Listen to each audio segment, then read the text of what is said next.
विमल पोलो जुबा केसरी, हर पल मनाओ केसरी त्योहार। ये तो जाइए, आपको लग रहा है कि भाई आपके साथ नाइंसाफी हो रही है, हलफनामा सिर्फ आपसे हस्ताक्षर करने के लिए बोला जा रहा है, उधर नहीं बोला जा रहा, तो जाइए, कोर्ट है आगे आपकी तमाम बातों को सुनने के लिए।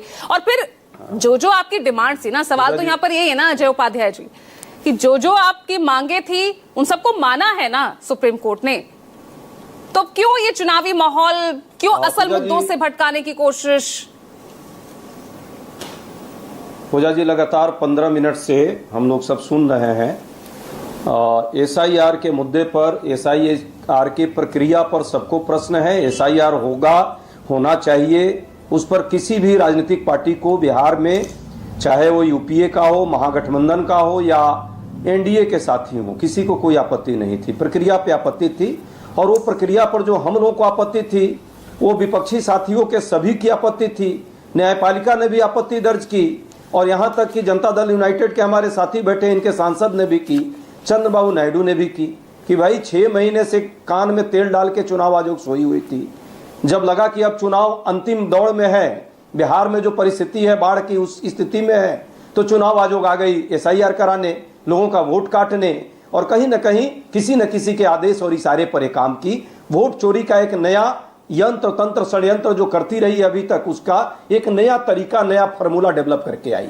पूरे बिहार के लोग इस बात को जान रहे हैं कि ये चुनाव आयोग का एसआईआर का प्रक्रिया जो है, चुनाव चोरी का प्रक्रिया है, जिंदा को मुर्दा बनाने का प्रक्रिया है, और जो लोग वहां हैं उनको पलायित कर देने का प्रक्रिया है। सच्चाई ये है, 1,40,000 शिकायतें गई हैं चुनाव आयोग के पास, मात्र 14,000 का संज्ञान लिया अभी तक चुनाव आयोग। अंतिम में जब रायता पूरा फैल गया, चुनाव आयोग खुद जाकर के, सुनिए, आपकी पार्टी की तरफ से कितनी हमारी पार्टी के ही वो लोग हैं, हमारे पार्टी के लोग हैं। आईएनसी की बात सिर्फ नहीं है, जिस तरह से सुप्रीम कोर्ट में जाकर जो रायता फैलाया, जब उसे लगा कि अब वो रायता नहीं समेट सकता, सुप्रीम कोर्ट को कहना पड़ा कि चुनाव आयोग जो है रायता नहीं समेट पा रहा है, आप लोग इसमें मदद कीजिए। बीएलए जो है, बीएलए जब जा रहा था शिकायत दर्ज करने, चुनाव आयोग का कोई भी जो बीएलओ वहां है ले नहीं रहा था। अब जाकर के उसको लगा कि अब उसकी पोल खुल रही है, तो अब जाकर धीरे धीरे उस पर सहमति बन रही है। सच्चाई सुन लीजिए, बिहार में जो अभी लंबी लंबी बातें हो रही थी, बिहार के लोग एक बात, गली गली में एक ही बात आजकल शोर है कि साहब के दाढ़ी में जो है चुनाव आयोग का चोर है। दाढ़ी में यहां मतलब बाकी 2 लोग हैं, उनकी दाढ़ी की बात नहीं कर रहा हूं। सबको पता है कि दाढ़ी में तिनका वाला अब कहावत चरितार्थ हो रहा है, और दाढ़ी में अब तिनका नहीं है, चुनाव आयोग कैप्चर हो गया है। ये क्यों कह रहा हूं? 3 कानून की बात जरूरी है देश के लोगों को जानना।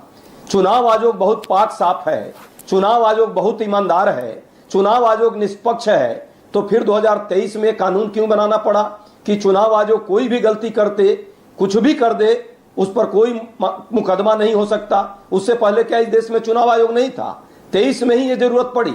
दूसरी बात, जिस तरह से 45 दिन के बाद वीडियो सीसीटीवी फुटेज नष्ट करने का कानून आया, ये क्या दर्शाता है? किसके आदेश पर बनाया? कानून बना करके क्यों उसको रोका? डिजिटल इलेक्ट्रोल रोल हम मांग रहे हैं, इसमें कौन सा अपराध कर रहे हैं भाई? किसके पैसे से वो सारे खर्चे हुए होंगे और ये सारी व्यवस्था की गई होगी? हमारे आपके टैक्स के पैसे से, गामा पहलवान के पैसे से तो आया नहीं है कि चुनाव आयोग देने से नकार रहा है।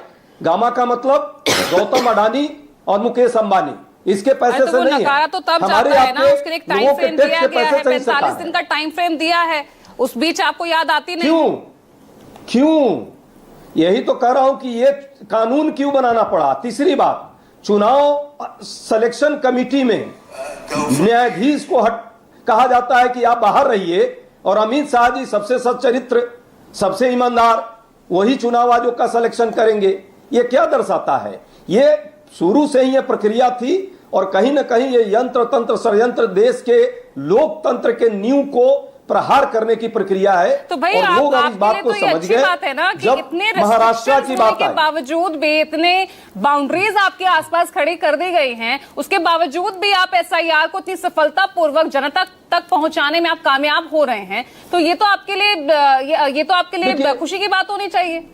ये तो आपको और मजबूती कर रहा है ना ये मुद्दा। देखिए जी पूजा जी, नहीं पूजा जी, ये मजबूती और कमजोर करने का मुद्दा नहीं है। अच्छा। जब देश के लोकतंत्र के बुनियाद पर प्रहार किया जाएगा, उससे एक एक ईंट निकालने की बात की जाएगी, तो यह हम सबका ड्यूटी है। ये सिर्फ कांग्रेस और हमारे बाकी विरोधी दल की बात नहीं है। यही बात भाई, सुप्रीम चुनाव कोर्ट तो ने भी भाजपा, कही थी। चुनाव तो भाजपा भी सुप्रीम कोर्ट भी यही कह रहा था कि भैया हमें भी हैरानी की बात यह है कि आप लगातार सवाल उठा रहे हैं और आपके बीएलए, आपके बूथ स्तर के जो एजेंट हैं, वो नियुक्त करने के बाद कर क्या रहे हैं?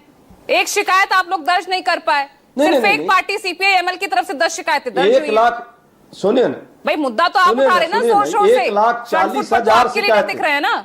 अरे पूजा जी, 1,40,000 से ज्यादा शिकायतें दर्ज हुई हैं, तो क्या वो दर्ज उस शिकायत को नहीं माना जाएगा? वो भी तो वोटर है, किसी न किसी का समर्थक होगा, लेकिन वो वोटर है, और वोटर यदि शिकायत कर रहा है तो उससे बड़ा कोई शिकायत नहीं होता। पहली बात, क्या ये बीएलओ का ओनस है कि बीएलओ और राजनीतिक पार्टियों से पूछ कर एसआईआर कराई थी चुनाव आयोग?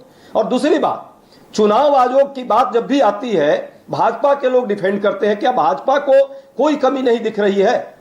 महादेवपुरा की जो बात अभी आई, भाई हमने शिकायत की, प्रूफ के साथ शिकायत की, चुनाव आयोग आकर के रविवार को आपने शिकायत कब की? कब इलेक्शन था, कब उसके रिजल्ट आ चुके और आपको याद अब आ रही है? पूजा जी, कभी वोटर डिलीशन का मुद्दा उठाते हैं, कभी वोटर एडिशन को लेकर यहाँ घेरते नजर आते हैं। पूजा जी, नहीं, पूजा जी, 6 महीने से उस पूरी प्रक्रिया में यदि इलेक्ट्रल वोटर लिस्ट दे दी गई होती, तो हमें इतनी सबूत जुटाने के लिए 6 महीने का एक इतना बड़ा बंडल लेकर के, 8 फुट बंडल लेकर के नहीं उस पर खोजबीन करनी होती। और हम झूठ नहीं पैदा कर सकते मोदी जी और अमित शाह जी के तरह कि झूठा आकर के कोई भी बात बोल दे। प्रूफ के साथ हमने दी।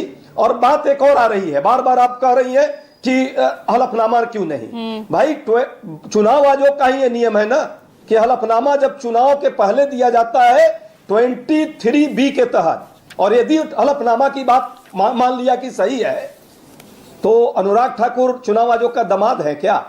वो दामाद है चुनाव आयोग के, उनसे क्यों नहीं प्रश्न कर रही है चुनाव आयोग? किसके इशारे पर नहीं कर रही है? 6 दिन के अंदर उनको 6 लोकसभा का कैसे जानकारी मिल गई? कहां से मिली?